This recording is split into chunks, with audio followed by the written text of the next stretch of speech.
I've had three NDEs, and two were out of body experiences, and they all led me into the healer and medium that I am today. So they all kind of shifted me in a certain way. And when I say shifts, everybody has shifts, right? We have shifts when we have a baby. We have shifts if we get married. We have shifts when we lose a lost one.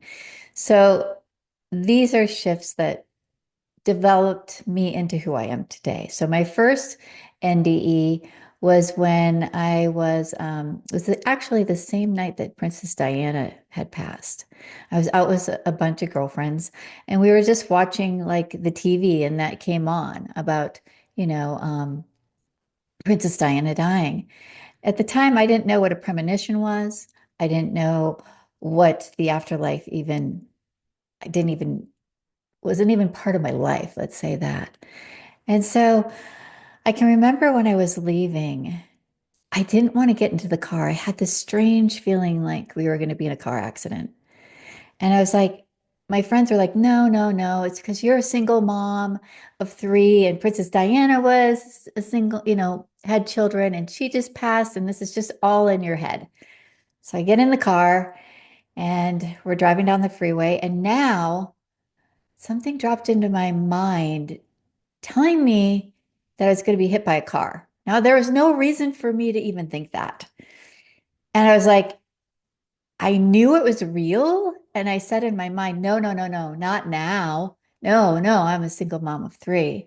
And at that very moment, a car in the fast lane, it was a van with no windows, clipped us. And we were in the slow lane. It spun us to oncoming traffic. We took out 40 feet of guardrail and we came to a stop. There was no way of getting out. Our car was crunched. And I was in the back seat in this little pocket. And I can remember like, oh my gosh, this is scary. We're seeing headlights of other cars coming towards us. What are we going to do? And all of a sudden, a man came to our door and he effortlessly opened the door like it was like, this is easy. And he took each of us out one by one to the embankment. And I remember him kissing my forehead and saying, everything's going to be okay. I was wearing this one ring that was a really solid metal ring. You can't bend it, even if you put all your weight on it. And I said, my finger's really hurting. This ring is gouging my finger and it's bleeding. Can you help me get it off? He took it and placed it in his mouth and he bit it and he took it off, put it in my hand and said, I will see you again. He went off to the left. And then I looked to the right because all the police officers, ambulances, everything was coming, fire trucks. But when I looked back to the left, he was gone. No one witnessed him. No one saw him. He was just not in existence. And I can remember going back to like, well, then who was that? I have the teeth marks, but who was this person? And so I started dabbling and going to conferences and, the afterlife. What is this all about? And I really learned that it was divine intervention. I asked and they came, they saved us, and I have the teeth marks to know that it was real. Wow, that's amazing. And for everybody that has had a family member or has suffered an accident themselves, you said, you asked for help, and I can understand in that moment, especially being a single mother, you're thinking, well, how would my kids be, if anything were to Right, happen to right. me? But do we all have access to, this support, do you think, if we're in a similar situation? I think we all have access to that support of asking, but if it's our time and this is the way we're supposed to go, then I wouldn't have had a second chance. I think it happened to me as part of my spiritual growth, an awakening. I was supposed to be awakened in some way, and it put me on the path to seeing and learning what the afterlife is all about. Absolutely. And then you've had another out-of-body experience. Yes. Now, this one I was in a car accident again, and I was just sitting in a turn bay, which means it's a left-hand turn, and you're just sitting waiting to go into the neighborhood. You're going to cross another street. And I was sitting there, no premonitions, nothing. and just waiting to go across the street. And I was hit by another car that was in pursuit by police officers to get him off the road because he was in a diabetic seizure. So he hit me about 75 to 80 miles an hour. And when I tell you I had no idea that I was hit, I was now out of body and I was in another space looking down, watching it all happen. And so I'm sitting here looking down, going, oh, that's not good.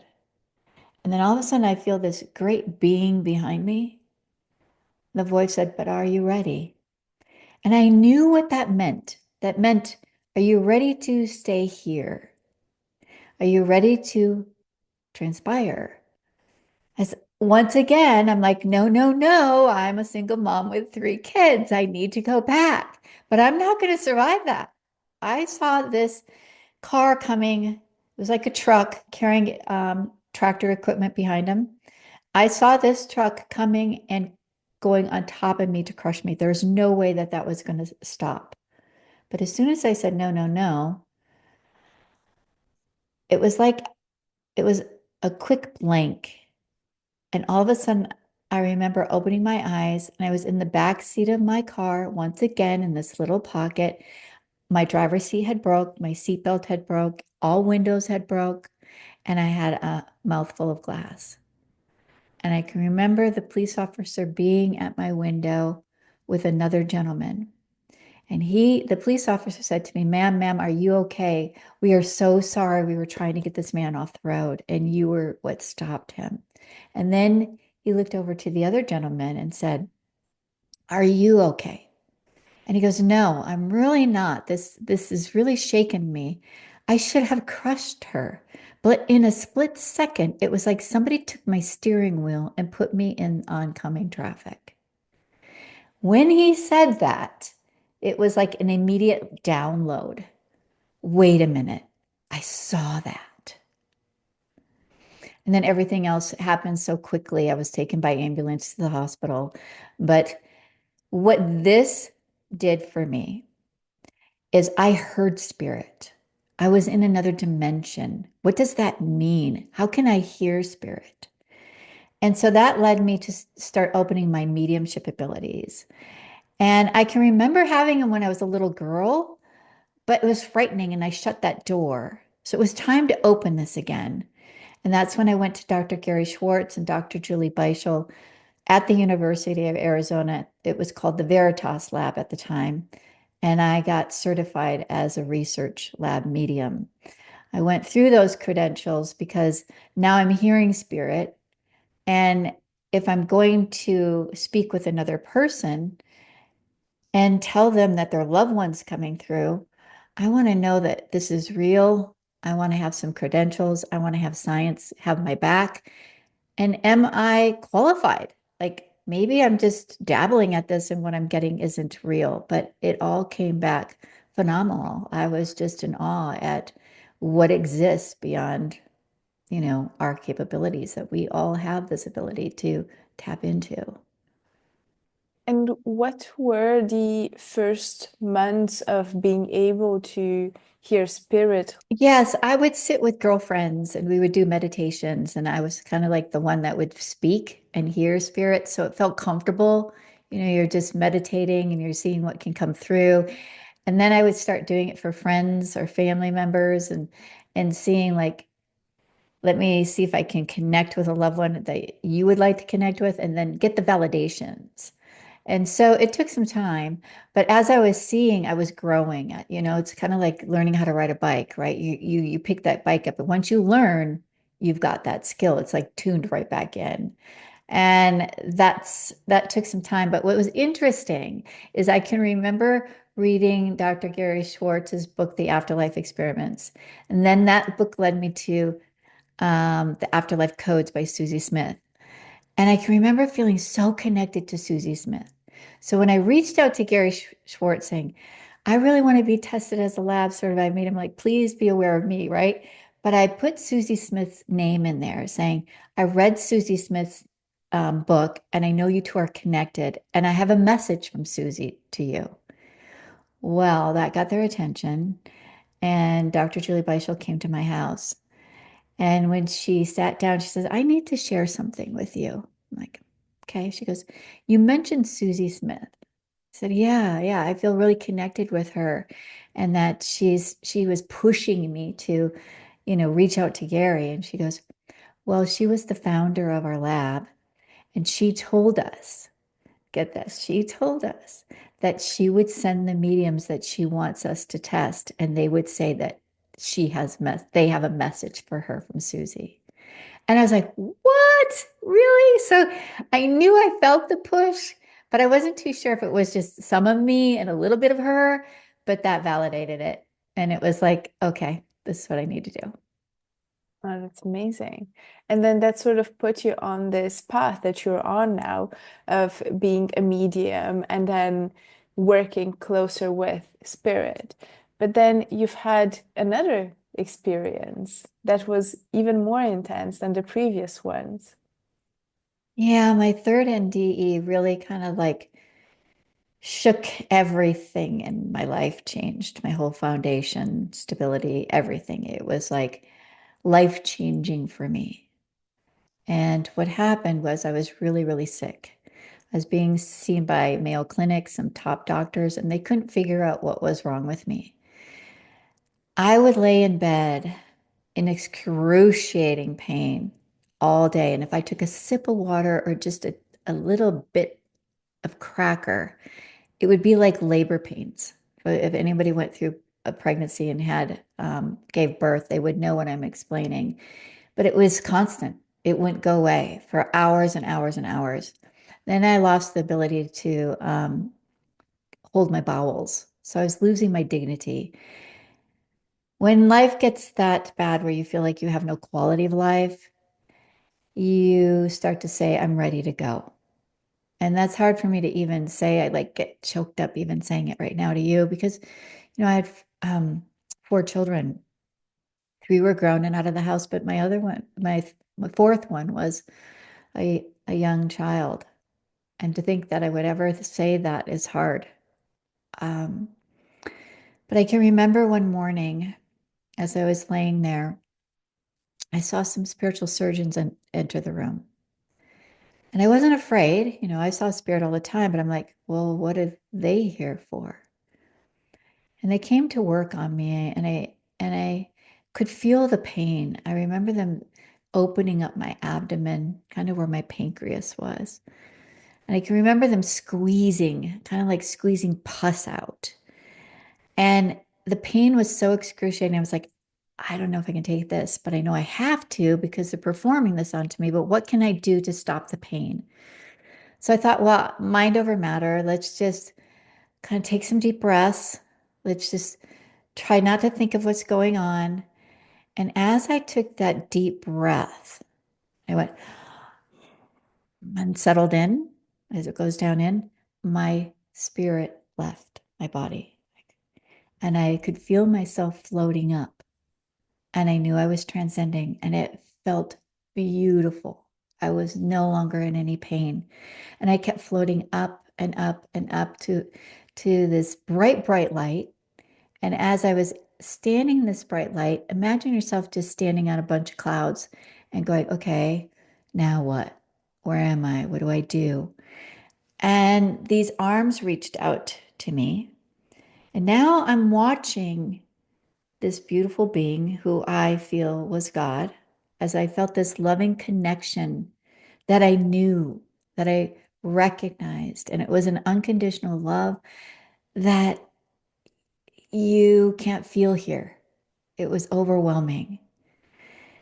And I felt safe. And now I'm watching him carry my body. I proceed to follow. Now I watched my body be placed on a beam of light.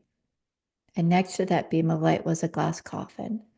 And I can remember saying to myself, oh, that's pretty. It looks like Snow White's glass coffin. Maybe I should take a peek and see what it's like. And I thought, no, this probably wouldn't be a good idea. But I've looked back at that thinking, well, maybe I was going to have to make a decision, life or death.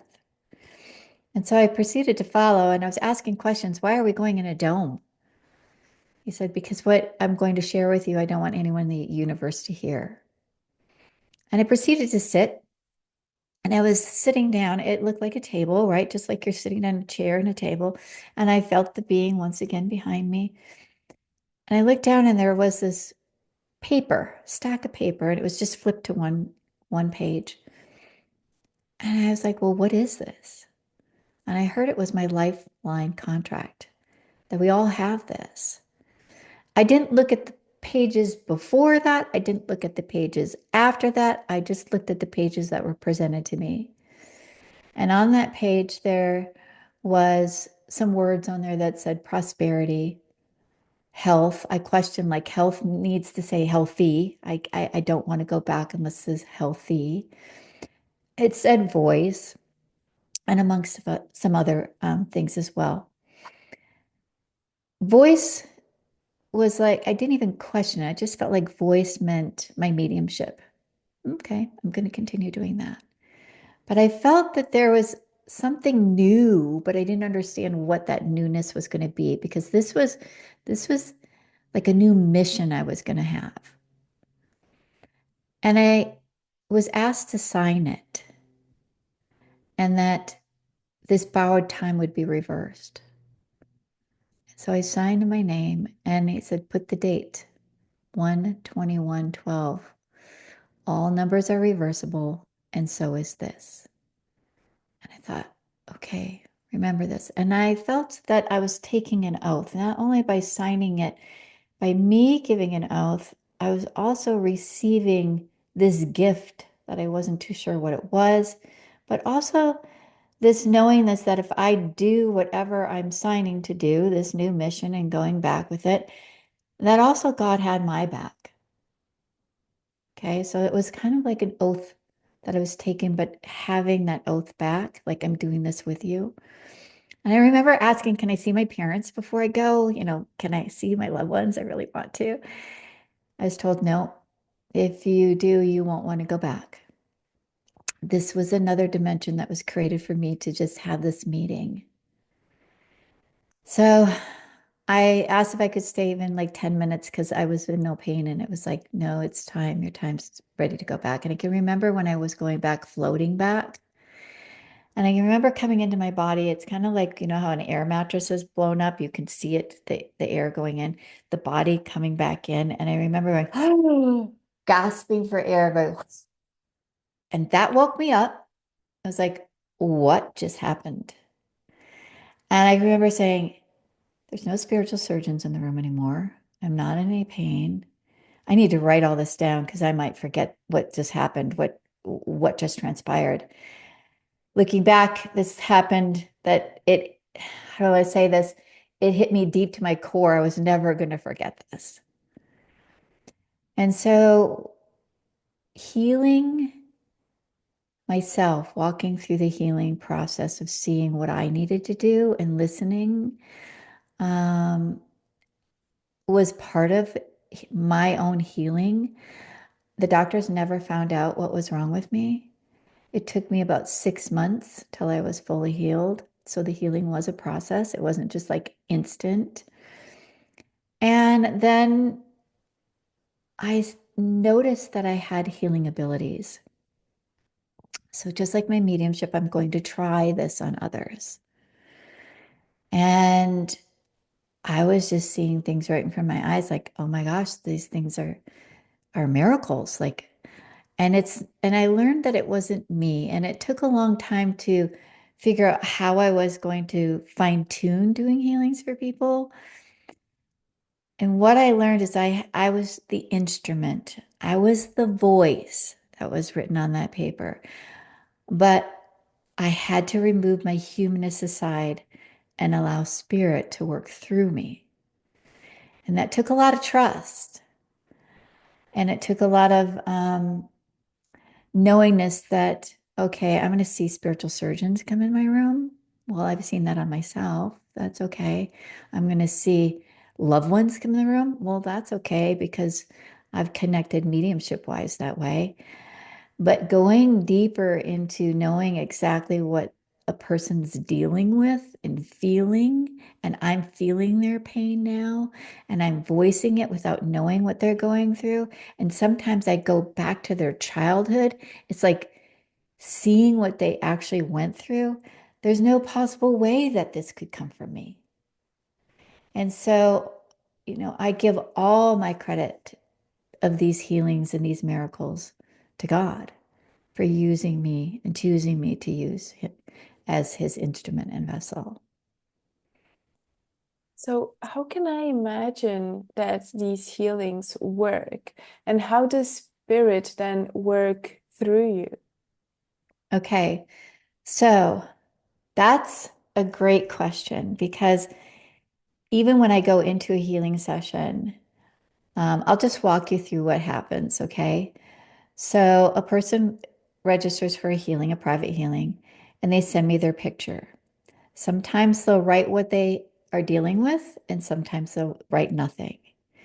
So if they write what they're dealing with, I'm going to put that in my prayer prior to the session. If they don't write anything, I'm still giving gratitude for this person being here, opening up and saying, okay, please use me as your instrument and vessel. If they do tell me, I read that, place it as my intentions to God. This is what this person wants, but don't limit it just to that because it could be something else that's causing it. Okay. Then I lay down on a healing table. I place their picture on my abdomen and I become their proxy. Now I can hear um, the words that are coming through for them. I can feel and see the spiritual surgeons working in different parts of the body. I can see loved ones sometimes come into the room, and sometimes we're taken to another dimension to have an actual connection with a loved one or connection and words from God.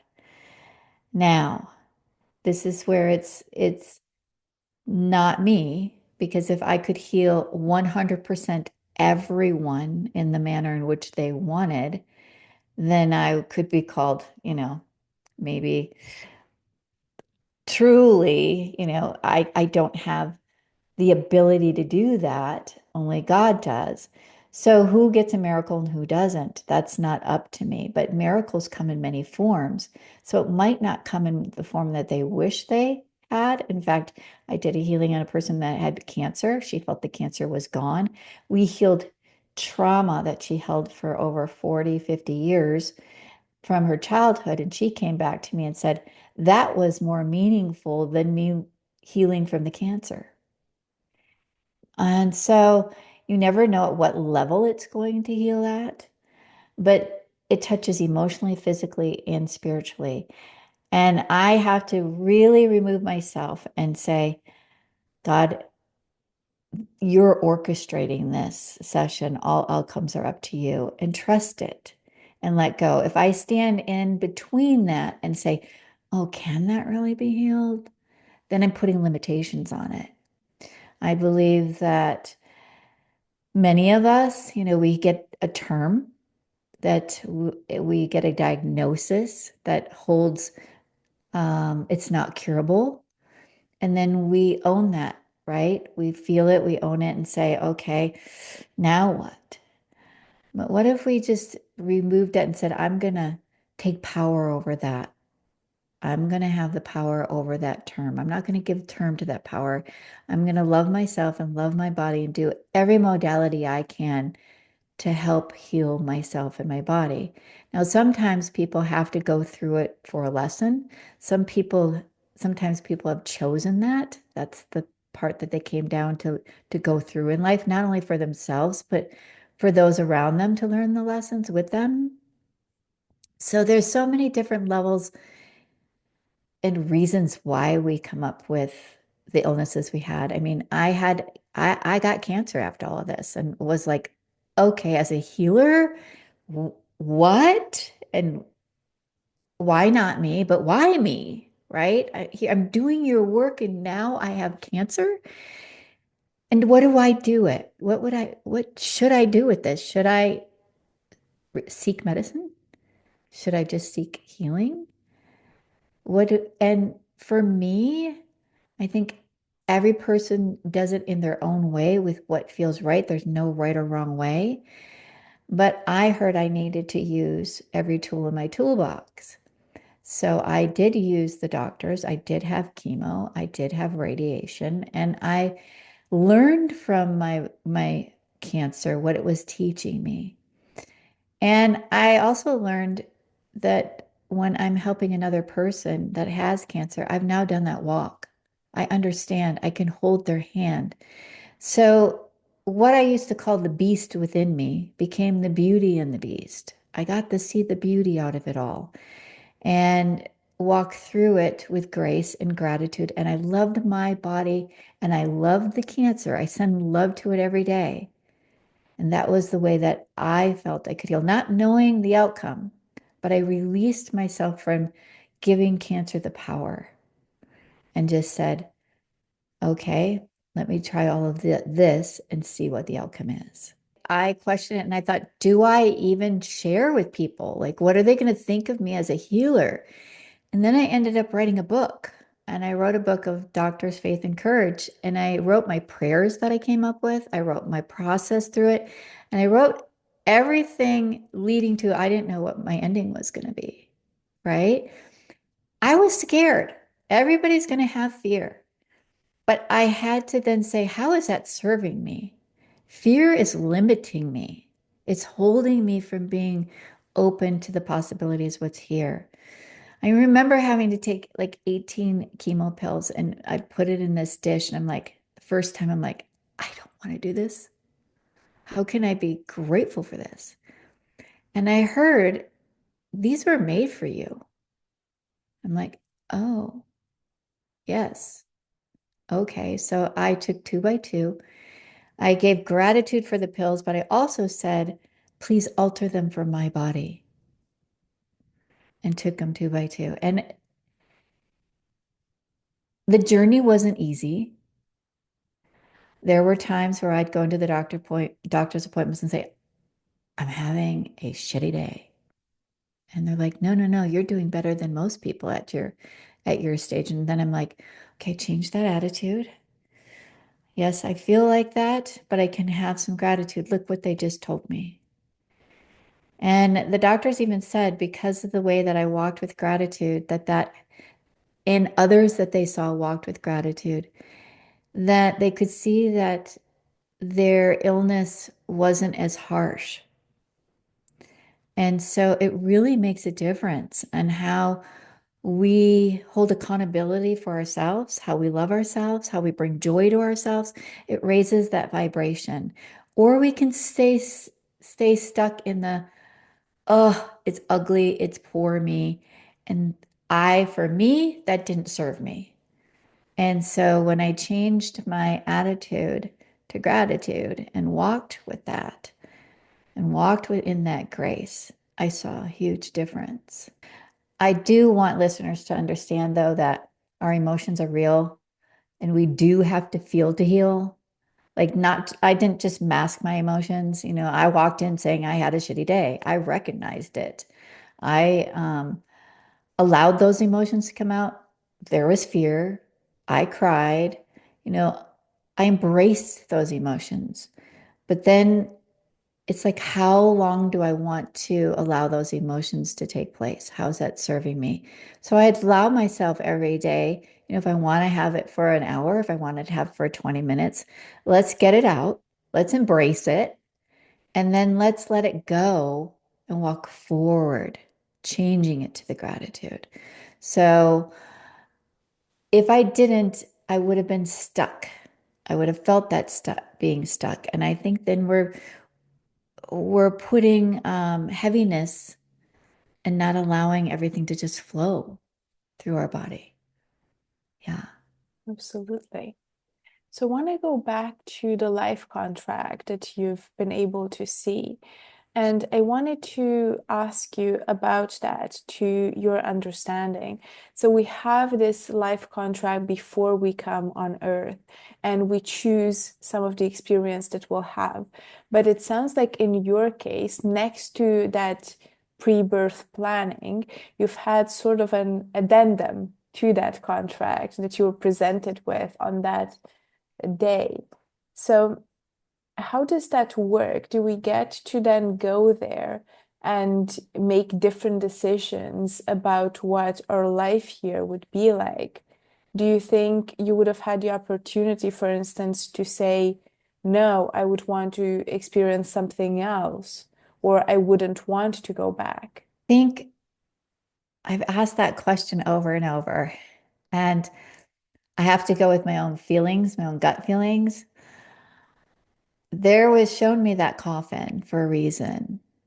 I had a choice, and my choice was, do I want to do this work? Do I want to go back and have a new mission? Or do I just want to go back and continue to go through what I'm going through? And possibly that would have been the end of my life. Um, yes, I was able to get that choice. I do believe we all have a contract, but I also believe in free will. And I believe sometimes when, let's say we come down here to do a certain path, but we take a left turn instead of a right, that's growth. That's opportunity for lessons to be there. And so that comes into play too. So that's probably why I couldn't look back at my life contract going, remember when you were doing this and you went off over onto this tangent? And you think about it, they got me back on path, right? So I had the ability when I was little. I choose not to open it. And I went the long way around it to get back to where I was. But that's what free will is. And so some things are going to happen to us with the opportunity to learn from and to grow from and to become who we are. Like, I don't want to look at lessons as something as a failure because it's not. It's it's making us learn more about life and more about who we are as a person. Best way is through my website at goldenmiracles.com. And I like people to follow me, like even on Instagram, because I show a lot of stories on there and give weekly, I should say, insights or things that might uplift your spirit. And then also YouTube, if you want to learn more about some of these miracles, I have many stories on there that you can listen to. And I'm also an author of 6 books, and I believe my book, Proof of Miracles or Dr. Faith and Courage, could help so many. It's my message for everybody that's listening is to never lose hope and to know that it's always there for you. Oh my gosh, it's been such a pleasure to meet you and to be able to share with everyone. Thank you.